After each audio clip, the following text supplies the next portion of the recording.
Hello and welcome everyone, I'm Jasper and this is the thepbandjcast, where we explore careers, ideas and unique stories.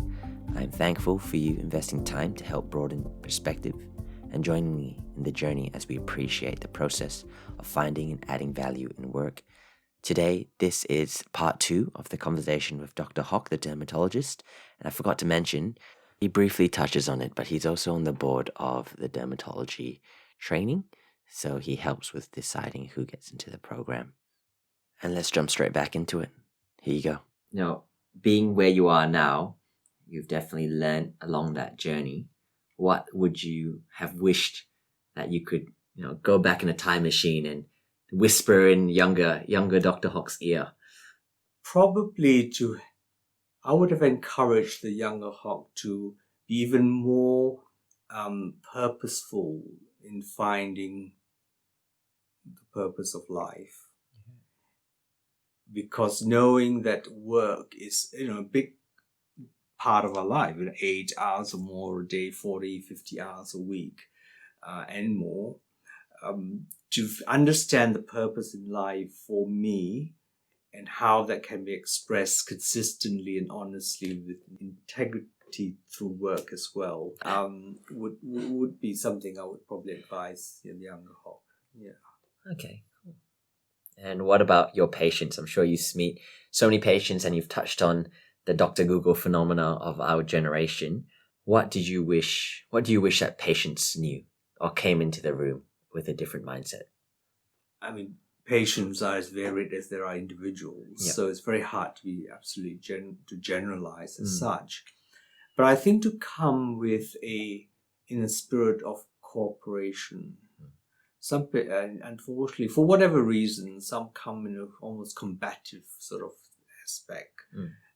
I think that makes it very difficult to, that's almost like starting on the wrong footing. Yeah. But if someone comes in saying, let's work together. I have a problem.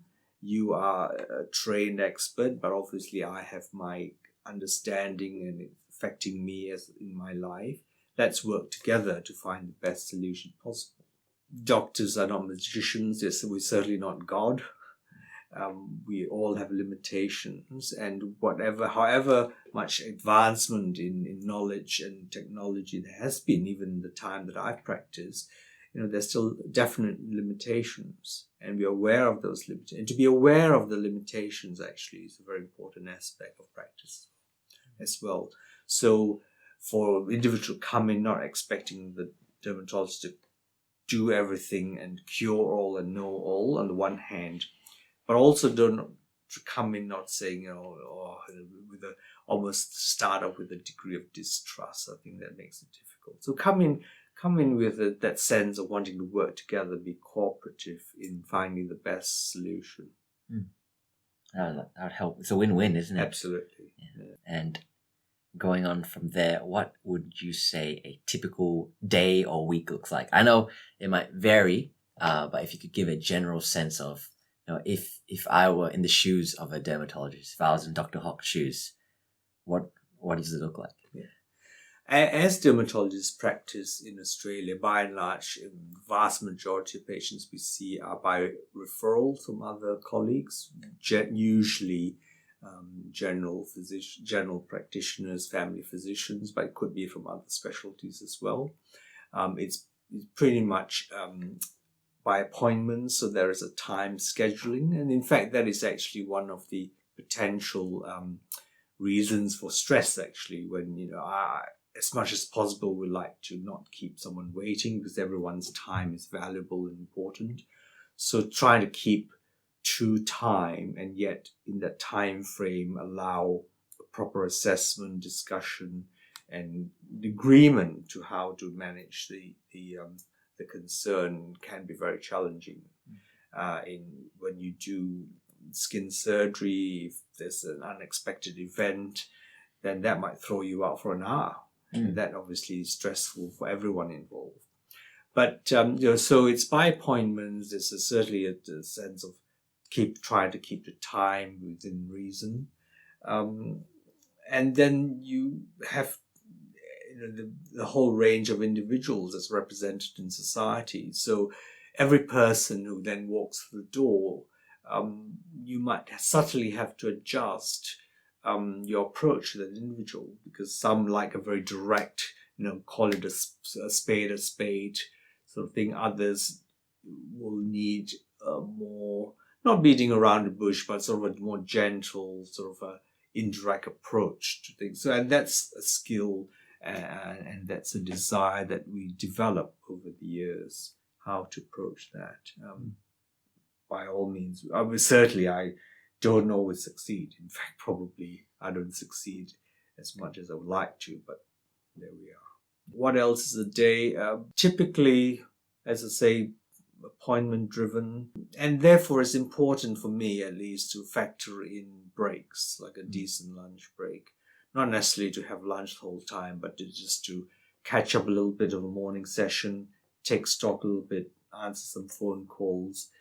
And for me, because it's important perhaps to catch up with someone over lunch, because to me that is part of life. Yeah.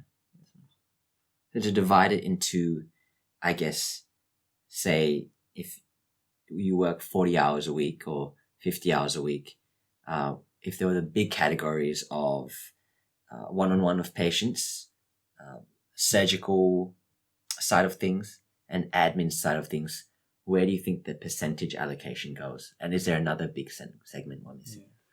I probably wouldn't off the top of my head be able to give you the exact percentages, but I think the bulk of it would be one-on-one or one with parents, depending on the patient, sort of interaction. The next would be procedural, whether it's skin surgery or laser treatment.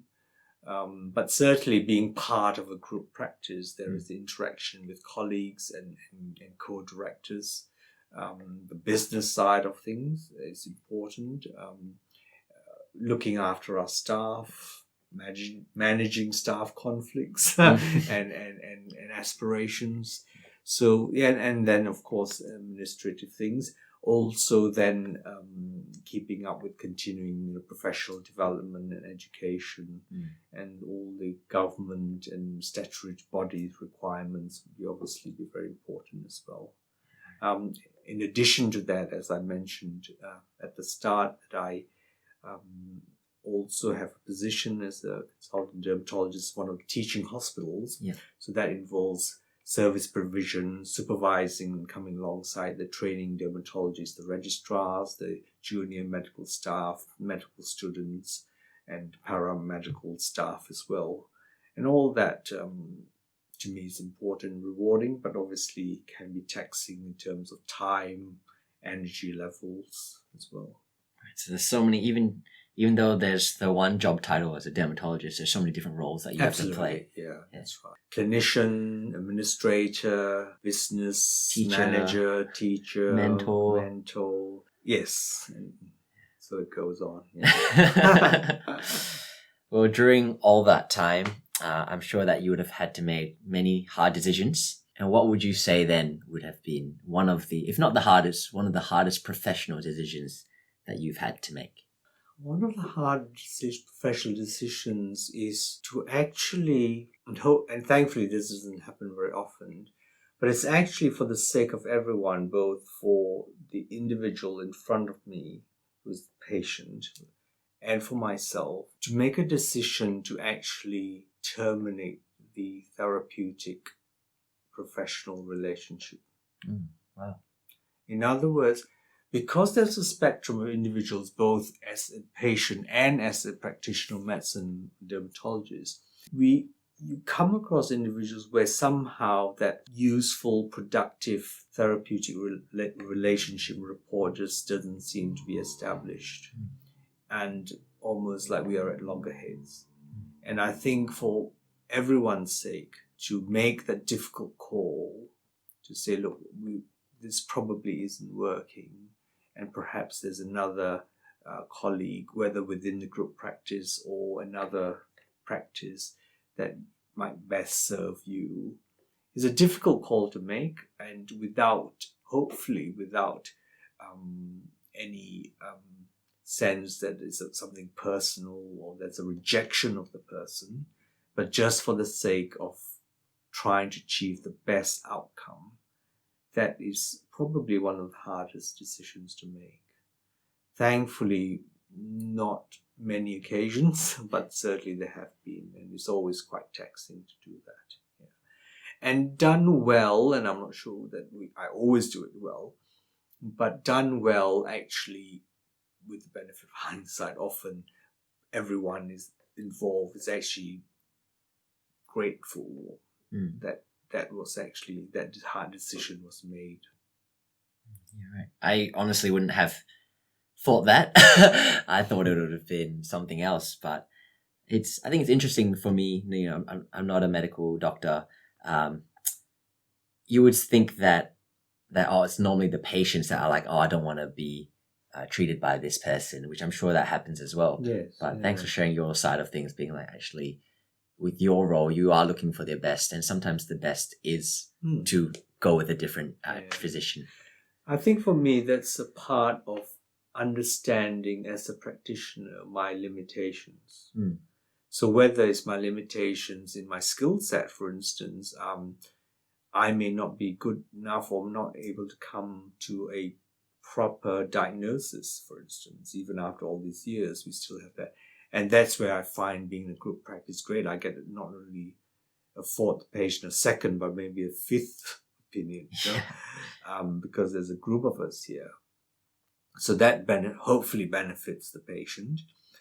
Similarly, if there's surgery that I feel that is, I may be able to perform it, but probably not as deadly as a colleague or a non-dermatology colleague, like a plastic surgeon or some other specialty, then knowing that limitation and having that sort of confidence and integrity to refer on, I think is actually very important for the best outcome.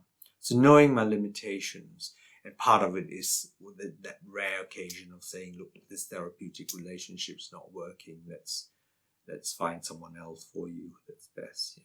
Certainly we don't abandon the person. We will try our best to recommend someone, and certainly always involves a referring doctor or colleague as well. More generally speaking, do you think that there is a stigma to that, or do you think that it's a natural flowing thing within dermatology to help refer to other people? No, I think that's quite common in pretty much all areas of medicine. It's probably in most other professions as well. Knowing what one is good at, one something that we're not that good at, and therefore for the sake of the individual, refer on. I think what your role ends in another person's good stuff. That's right. That's right. But doing it in a way that the individual involved doesn't feel abandoned or rejected, and that obviously often involves explanation and so on.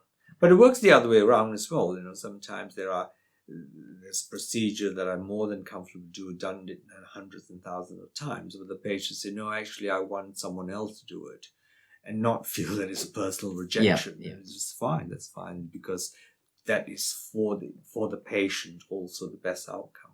So not a problem to refer them on. Because there's that humanity aspect where they could be comfortable with someone else. Exactly. Establish that. That's right. And in terms of industry, being in this profession for, I'd say, over 20 years at least. A few.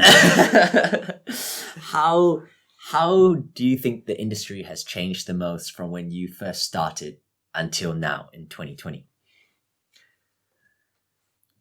There's certainly a larger group of dermatologists, which is good, because that caters for the whole spectrum of society as well. There's probably a greater tendency, like again in many other areas of medicine and other professions, to be in a group practice rather than in a solo practice for various reasons. Certainly technology has advanced tremendously in terms of lasers, for instance, new classes of medications and therapeutic agents which would have not been heard of when I first started. So those are some of the advances. But also there is probably a more rigorous tightening, if you like, of statutory body requirements, which in itself it's not a bad thing, but it does mean that more time and energy needs to be afforded to make sure that those are addressed and accommodated as well. Yes, that can be very taxing as well. It can be very taxing, but I guess deemed necessary, and so you do it. Yeah, you don't really have a choice either. No. Fair enough. But I think also because I am, as I think I've sort of tried to allude to several times during this interview, I have that desire to impart to the next generation. But I think over the years, the way the next generation interacts, their mindsets and perspectives are probably slightly different, and it's probably evolving. And so to stay connected, to stay relevant, I also have to challenge myself and be challenged to flow with that as well. I think that's an interesting perspective. So it's not only is the industry changing in its technicalities and its treatments and its regulation, but also, like you said, it's a very people-based profession. So it's changing with the generational so-called culture and values. Correct. That's right. Yeah. What's a way that you hope it will change in the future, for better or for worse? Let me talk first about what I hope will not change. What I hope will not change is the sense of humanity, and a sense, if you like, of humility, that we are in a privileged position of serving others, of humanity, and being able to be in a position to elevate disease, distress, suffering, if you like. I know it sounds very sort of broad, but it is true that we're still in that privileged position. And I hope that every group, every cohort, and every generation of dermatologists will not lose sight of that.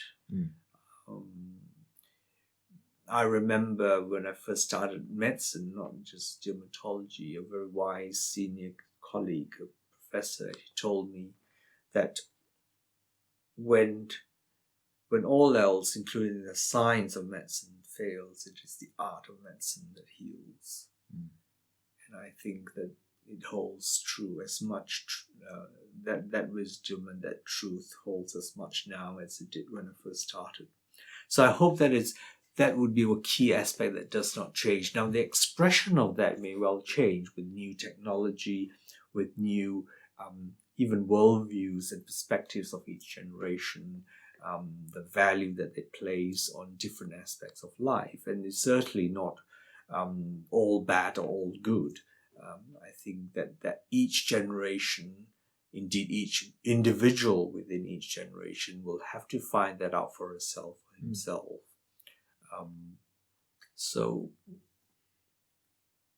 And I think there'll be greater requirement, for instance, AI, artificial intelligence, being able to use that sort of technology and AI to make diagnosis from images.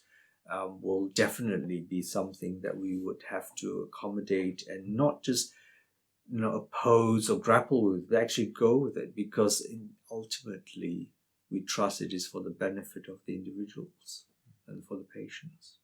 So would you say that change is inevitable? Absolutely. And hopefully that it's changes in the right direction. Yeah.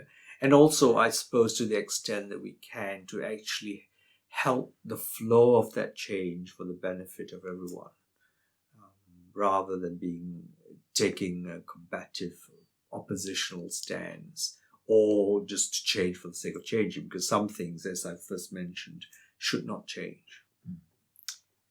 Well, today you've shared not only the technicalities of dermatology, your pain points, why you chose it, why you still do it, and all that, but thank you for sharing also the holistic sense, and I think it really does show the way that you are articulating your thoughts, that the way that you treat your patients, and it's not just in the sense of within your specialism, but in a holistic sense to accommodate to your patients' needs for the best of their interests and their health and well-being. I like to add a bonus question to this, and it does not have to be professionally linked, but is there anything else you'd like to add?